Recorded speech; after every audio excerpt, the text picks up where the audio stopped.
Hi guys, വണക്കം, നമസ്കാരം, നമസ്തേ. ഞാൻ നിങ്ങളുടെ ശ്രീഹരി നോട്ട് എന്ന സീരീസിൻ്റെ പുതിയൊരു എപ്പിസോഡിലേക്ക് വീണ്ടും സ്വാഗതം.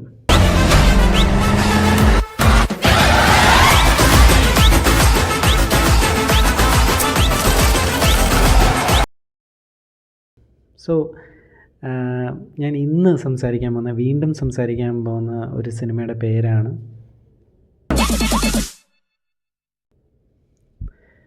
അഭിഷൻ ജീവന്ത്. നമ്മുടെ ടൂറിസ്റ്റ് ഫാമിലി എന്ന് പറയുന്ന സിനിമ, ശശികുമാർ, സിമ്രൻ എന്നിവർ പ്രധാന കഥാപാത്രത്തെ അവതരിപ്പിച്ച ടൂറിസ്റ്റ് ഫാമിലി എന്ന് പറയുന്ന സിനിമ സംവിധാനം ചെയ്ത സംവിധായകൻ, പുള്ളിയുടെ ഡെബ്യൂ ഹീറോ ആയിട്ടുള്ളൊരു സിനിമയാണ് വിത്ത് ലവ്. അനശ്വര രാജൻ ഒരു പ്രധാന കഥാപാത്രത്തെ അവതരിപ്പിക്കുന്നുണ്ട്. ഇവർ രണ്ടുപേരുമാണ് മെയിൻ ലീഡ്സ് എന്ന് പറയുന്നത്.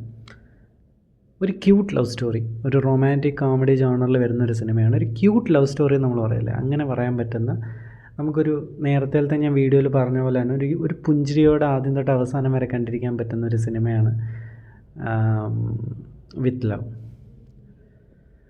ഇതിൽ ഭയങ്കര കഥയോ അല്ലെങ്കിൽ ഭയങ്കര സംഭവം അങ്ങനെയൊന്നും പടത്തില്ല, ഞാൻ അങ്ങനെയൊന്നും പറയുന്നില്ല. പക്ഷേ ഇതിലൊരു ക്യൂട്ട് എലമെൻറ്റ്സ് ഉണ്ട്, നല്ല ക്യൂട്ടായിട്ട് പറഞ്ഞു പോകുന്നു. ഇപ്പോൾ അഭിഷൻ ജീവന്തിൻ്റെ പെർഫോമൻസ് ആണെങ്കിലും അനശ്വര രാജൻ്റെ പെർഫോമൻസ് ആണെങ്കിലും, ഒന്നാമത് ഈ കാസ്റ്റിംഗ് ആക്ച്വലി ഭയങ്കര ഫ്രഷാണ്. അപ്പം ആ ഫ്രഷ്നെസ് ഈ സ്റ്റോറിയിൽ റിഫ്ലക്റ്റ് ചെയ്യും. ആ ക്യാരക്ടേഴ്സ് പ്ലേസിങ് ആണെങ്കിലും ബാക്കി വരുന്ന ക്യാരക്ടേഴ്സ് എല്ലാം നല്ല രീതിയിൽ ചെയ്തിട്ടുണ്ട് കേട്ടോ. ഇതിൻ്റെ ക്യാരക്ടേഴ്സിൻ്റെ പേര് എനിക്കറിയില്ല, പക്ഷേ ഇതിൽ എന്താ പറയുന്നത്, അഭിഷൻ ജീവന്ത് അവതരിപ്പിക്കുന്ന സത്യ എന്ന് പറയുന്ന ക്യാരക്ടറിൻ്റെ എക്സ് എന്നും പറയാൻ പറ്റില്ല, കാരണം അവർ പ്രേമം പറഞ്ഞിട്ടില്ല. ആ പുള്ളിക്കാരിയാണെങ്കിലും അതേപോലെ അനശ്വരയ്ക്ക് അങ്ങനെ ഒരു സ്റ്റോറിയുണ്ട്. അതിലെ ഓപ്പോസിറ്റ് നിൽക്കുന്ന ആളാണെങ്കിലും, അതേപോലെ ഇതിനകത്ത് അഭിഷൻ ജീവന്തിൻ്റെ ഒരു ഫ്രണ്ടുണ്ട്, നമ്മുടെ ഈ ഡാഡ എന്ന് പറയുന്ന സിനിമയിലാണെങ്കിലും തലവരയ്ക്കകത്തൊരു ഒരു ഇച്ചിരി വില്ലനായിട്ടുള്ളൊരു പരിപാടി ചെയ്ത ആ ഒരു ക്യാരക്ടർ, ആ ഒരു പുള്ളിയാണെങ്കിലും എല്ലാ ക്യാരക്ടേഴ്സും നല്ല രീതിക്ക് തന്നെ ചെയ്തിട്ടുണ്ട്. ഇതിനകത്ത് അഭിഷൻ ജീവന്തിൻ്റെയും അച്ഛൻ്റെയും മോണലോഗ് വരുന്നൊരു ക്യാരക്ടറുണ്ട്, ഒരു പോർഷനുണ്ട്, അത് നല്ല രസമായിട്ടുണ്ട്.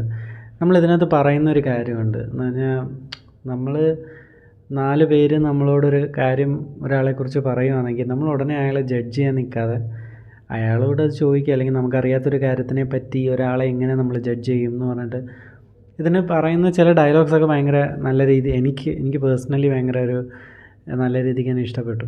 സോ അങ്ങനെയുള്ള കുറേ ക്യൂട്ട് എലമെൻറ്റ്സ് ഉള്ള, എന്നാൽ ഒരു റൊമാൻറ്റിക് കോമഡി ജോണറിൽ നമ്മൾ ഇതിനു മുമ്പേ കണ്ട ടെംപ്ലേറ്റിലുള്ളൊരു സിനിമ തന്നെയാണ്. പക്ഷേ അത് എന്താ പറയുന്നത്, ഈ റൊമാൻറ്റിക് കോമഡി എന്ന് പറയുന്നത് നമ്മൾ പിന്നെയും കാണാൻ പറ്റുന്ന, പണ്ട് വിനീത് ശ്രീനിവാസൻ പറഞ്ഞാൽ നമുക്ക് എത്ര വട്ടം വേണമെങ്കിലും കാണാം. പക്ഷേ ഇതിനകത്തൊരു പ്രശ്നം എന്താണെന്ന് വെച്ചാൽ, ഇത് ഞാൻ സിനിമ കണ്ടിറങ്ങിയിട്ട് പുറത്തിറങ്ങിയപ്പോൾ 2 പേരും അങ്ങോട്ടും ഇങ്ങോട്ടും സംസാരിക്കുന്നത്, ഇത് ടൂറിസ്റ്റ് ഫാമിലിയുടെ അത്രയും വന്നിട്ടില്ല. അത് ഞാൻ പറഞ്ഞല്ലോ, ടൂറിസ്റ്റ് ഫാമിലി ചെയ്ത ഡയറക്ടറാണ് അഭിഷൻ ജീവന്ത് അല്ല ഈ സിനിമയുടെ ഡയറക്ടർ, മദൻ എന്ന് പറയുന്നൊരു പുള്ളിയാണ് ഈ ഡയറക്റ്റ് ചെയ്തിരിക്കുന്നത്. സോ ടൂറിസ്റ്റ് ഫാമിലിയുടെ ഒരു ബേസിക് വൈബ് ഈ സിനിമയിൽ ഉണ്ടെങ്കിലും ഇത് രണ്ടും 2 ജോണറിൽ നിൽക്കുന്ന സിനിമകളാണ്. അപ്പം ഏറ്റവും വലിയൊരു പ്രശ്നം അതാണ്. എന്ന് പറഞ്ഞാൽ ഈ സിനിമ കണ്ടിട്ട് ഉടനെ ടൂറിസ്റ്റ് ഫാമിലിയായിട്ട് കമ്പയർ ചെയ്യുക, ടൂറിസ്റ്റ് ഫാമിലിയുടെ അത്രയും വന്നിട്ടില്ല കേട്ടോ, അത്രയൊന്നും സാധനങ്ങളില്ല ഇതിനകത്ത്. സോ അങ്ങനെ പ്ലീസ് ജഡ്ജ് ചെയ്യാതിരിക്കുക, ഒരു സിനിമയുടെ കമ്പയർ ചെയ്യാതിരിക്കുക. ഇപ്പം ഇതിനു മുമ്പ് അങ്ങനത്തെ ഒരു സിനിമ ചെയ്തിട്ടുണ്ടെങ്കിൽ ആ പുള്ളി അങ്ങനത്തെ സിനിമകളെ ചെയ്യാവൂ എന്ന് വിചാരിക്കാതെ ഒരു ഓപ്പൺ മൈൻഡോടെ സിനിമ കാണാൻ ഞാൻ റിക്വസ്റ്റ് ചെയ്യാമെന്ന് എല്ലാവരുടെ അടുത്തും. ഇത് ഞാൻ ആരെയും കുറ്റപ്പെടുത്താൻ പറയുമല്ല, ഓട്ടോമാറ്റിക്കലി ചെയ്തു പോവും. പക്ഷെ അങ്ങനെ ചെയ്യാതിരിക്കുക, ഒരു ഓപ്പൺ മൈൻഡോടെ നമ്മളൊരു സിനിമ കാണുമ്പോൾ മാത്രമേ ആ സിനിമ നമ്മളോട് പറയാൻ ആഗ്രഹിക്കുന്ന ഒരു കാര്യം നമുക്ക് മുഴു മനസ്സോടെ അത് അക്സെപ്റ്റ് ചെയ്യാൻ പറ്റത്തുള്ളൂ. സോ അത് ചെയ്യുക. സിനിമയോട്ട് വരുമ്പോൾ ഞാൻ പറഞ്ഞ പോലെ ഒരു ക്യൂട്ട് ലവ് സ്റ്റോറിയാണ്. ഇവർ 2 പേരും കല്യാണം കഴിക്കാൻ വേണ്ടി ഒരു കോഫി ഷോപ്പിൽ മീറ്റപ്പ് ചെയ്യുകയും അവർ 2 പേരും അവരവരുടെ സ്റ്റോറി പറയുന്ന സമയത്ത് ഇവർക്ക് 2 പേർക്കും പറയാതിരുന്നൊരു പ്രണയം ഉണ്ടെന്ന് പറഞ്ഞാൽ, അപ്പോൾ ആ പ്രണയം തുറന്ന് പറയാം എന്നൊരു കോൺസെപ്റ്റിൽ തുടങ്ങുകയും ആ കോൺസെപ്റ്റിലോട്ട് ഇവരെങ്ങനെ ചെന്ന് ചേരുകയും അവിടെ എന്തൊക്കെ സംഭവിക്കുന്നു, എന്തൊക്കെയാണ് അതുമായിട്ട് കണക്ട് ചെയ്ത് സംഭവിക്കുന്നതെന്നുള്ളതും ഒരു ക്യൂട്ട് ക്ലൈമാക്സ് വെച്ചിട്ട് ഈ സിനിമ അവസാനിക്കുന്നു. അത്രയേ ഉള്ളൂ. ഒരു കുഞ്ഞു സ്റ്റോറി, ഒരു ക്യൂട്ട് പടം, അത്രയേ ഉള്ളൂ. സോ അടുത്ത ആഴ്ച വാലൻറ്റൈൻസ് ഡേ ആണ്. സോ ഡെഫിനറ്റ്ലി ആ ഒരു പ്രോസ്പെക്റ്റ് വെച്ചിട്ടാണ് ഇവർ ഈ സിനിമ റിലീസ് ചെയ്തിരിക്കുന്നത്.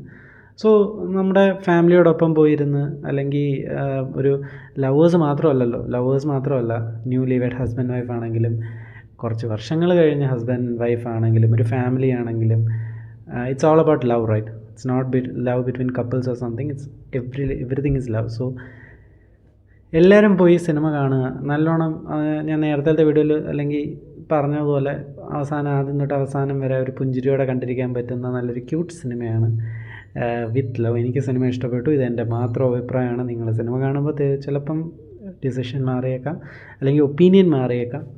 So I totally respect that. So അത്രയുള്ള ഇന്നത്തെ വീഡിയോ. ഈ വീഡിയോ നിങ്ങൾക്ക് ഇഷ്ടപ്പെട്ടാൽ തീർച്ചയായിട്ടും ലൈക്ക് ചെയ്യുക, ഷെയർ ചെയ്യുക, സബ്സ്ക്രൈബ് ചെയ്യുക. നിങ്ങളുടെ ഫ്രണ്ട്സിന് ഇഷ്ടപ്പെടുന്നുണ്ടെങ്കിൽ അവർക്കും കൂടി ഒന്ന് ഷെയർ ചെയ്ത് കൊടുക്കുക. സോ നിങ്ങൾക്ക് ഇഷ്ടപ്പെട്ട സിനിമ ഇഷ്ടപ്പെട്ട സമയത്ത് ഇഷ്ടപ്പെട്ട സ്ഥലത്ത് ഇഷ്ടപ്പെട്ട ആൾക്കാരുടെ കൂടെ കാണാൻ പറ്റട്ടെ എന്ന് ആഗ്രഹിക്കുന്നു, ആശംസിക്കുന്നു. അത്രയുള്ള ഇന്നത്തെ വീഡിയോ. സോ അതുവരെ ബൈ.